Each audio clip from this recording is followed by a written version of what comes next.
é muito foda no braço, ela chama atenção. Obrigado.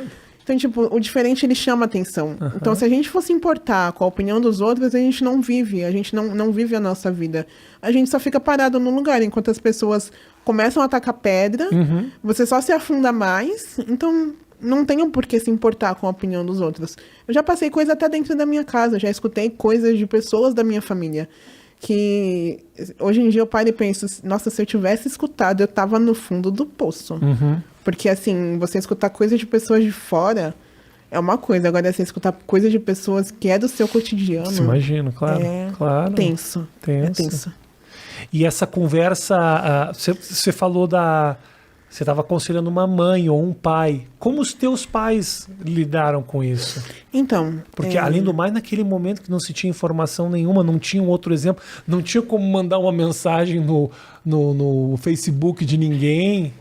Então, eu vou contar o que eles me contam, né? Tá. O que eles me contaram, porque eu não lembrei de nada. Claro. Mas o meu pai falava que nos ultrassons que a minha mãe fazia não mostrava nada, né? Mostrava que eu era normal.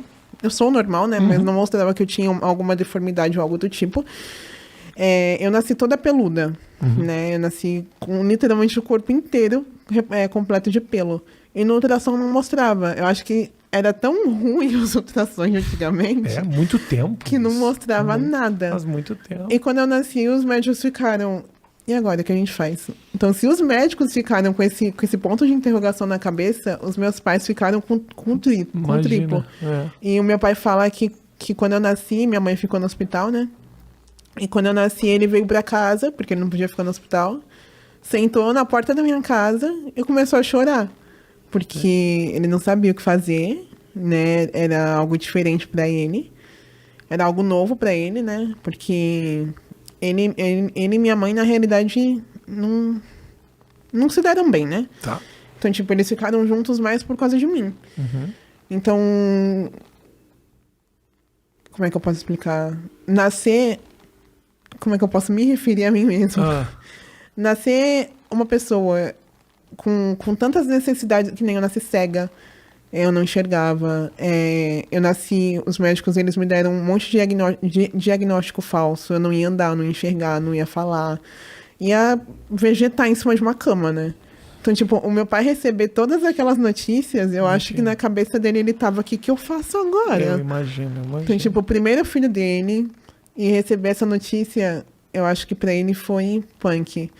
Mas também a vida inteira dele, desde que eu nasci, minha mãe sempre trabalhou e tal, mas o meu pai ele deixou a vida dele de lado pra viver a minha. Toda semana eu tava em médico, toda semana eu tinha exame pra fazer, era exame de sangue, exame nos olhos, exame na cabeça, exame em tudo. E era sempre ele que tava ali. Então ele literalmente deixou de viver a vida dele pra viver a minha. E como é que é pra ele hoje ver você se exibindo, fazendo tuas danças, se mostrando, estudando? Quer dizer, ele teve essa informação de uma menina desacreditada e hoje uma menina atuante, se expondo. Como é que é pra ele ver esse teu processo de evolução? Então, tem 2 anos que meu pai faleceu. Ah, tá bom. Mas ele acompanhou, Sim, você ele tinha 21 acompanhou. anos. Sim. Meu pai ele sempre falou que no dia que ele morresse, ele queria que eu tivesse com a minha casa. Isso. Queria que eu tivesse encaminhada na faculdade. Então, tipo, ele queria me deixar encaminhada pra vida. E ele sempre falou, a minha filha, ela vai dar a volta por cima e mostrar pra todo mundo que desacreditou dela que ela pode muito mais. Então, tipo, ele viveu a vida inteira dele pra poder mostrar para as outras pessoas que eu era muito mais do que um diagnóstico médico. Então, tipo, ele literalmente fez o papel dele, ele cumpriu o que ele queria. Então, tipo, quando ele morreu, ele me deixou dentro da minha casa, graças a Deus não paga aluguel. Eu tava na faculdade, né? Graças a Deus sou formada. E então ele me deixou encaminhada. Então, eu acho que hoje, de onde ele esteja, ele tem bastante orgulho da mulher que ele criou. Meus pêsames pela perda do seu pai, Obrigada. obviamente, mas com certeza ele fez um trabalho incrível. Sim. Né? Dedicou a vida dele Exato. pra isso, né? Exato. Então, tipo, eu acho que foi mais um dos motivos que não deixou eu desistir da faculdade. Porque eu acho que seria muita... Como é que eu posso explicar?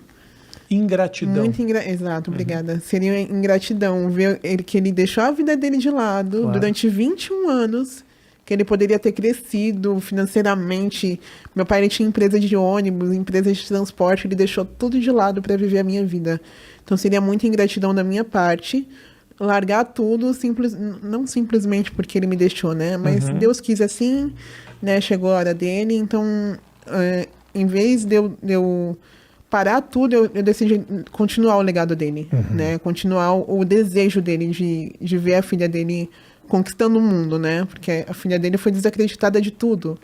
A filha dele ia ficar vegetando numa cama pro resto da vida. Pra você ter noção, falaram que com 2 meses eu ia morrer.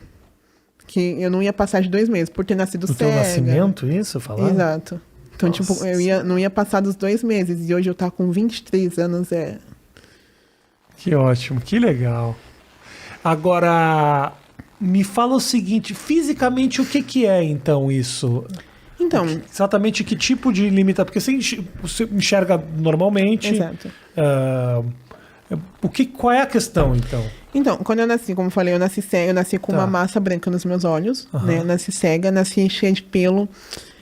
Nasci com baixa visão, eu enxergo normalmente, porém eu nasci com baixa visão, né? Depois que a massa branca saiu dos meus olhos, eles disseram que eu tinha baixa visão, que eu não iria enxergar direito. Eu tenho fotofobia, ou seja, eu tenho muita sensibilidade à luz. Você quer que eu desligue Não, isso à luz aqui? do sol, calma. Ah, tá. Fala aí, se alguma coisa te incomoda. Eu tô odiando estar aqui, eu falo, Não, só a luz do sol mesmo. A luz do sol. Não, tanto que na minha bolsa tem óculos de sol. Não consigo sair na rua sem óculos de sol. Tá. Nasci com excesso de pelo. Nasci sem pálpebra. Ou seja, eu tive que fazer reconstrução. Tive que tirar a cartilagem de trás da orelha para poder reconstruir as minhas pálpebras. Ainda tenho que fazer essa cirurgia, porque os meus olhos, eles ainda não fecham 100%. E, como dá pra perceber, esse olho ele é mais fechadinho. É um pouquinho mais fechadinho mesmo. Porque por conta da fotofobia, eles ficaram com medo de abrir os meus 2 olhos, né? Deixar os 2 do mesmo tamanho e eu ficar cega. Tá, Então, tipo, eles ficaram com medo de abrir os 2 e os meus 2 olhos não aguentarem a claridade. perfeito. Então, o que eles falaram? Vamos abrir só um? Que se der bosta, tem o outro. Ótimo.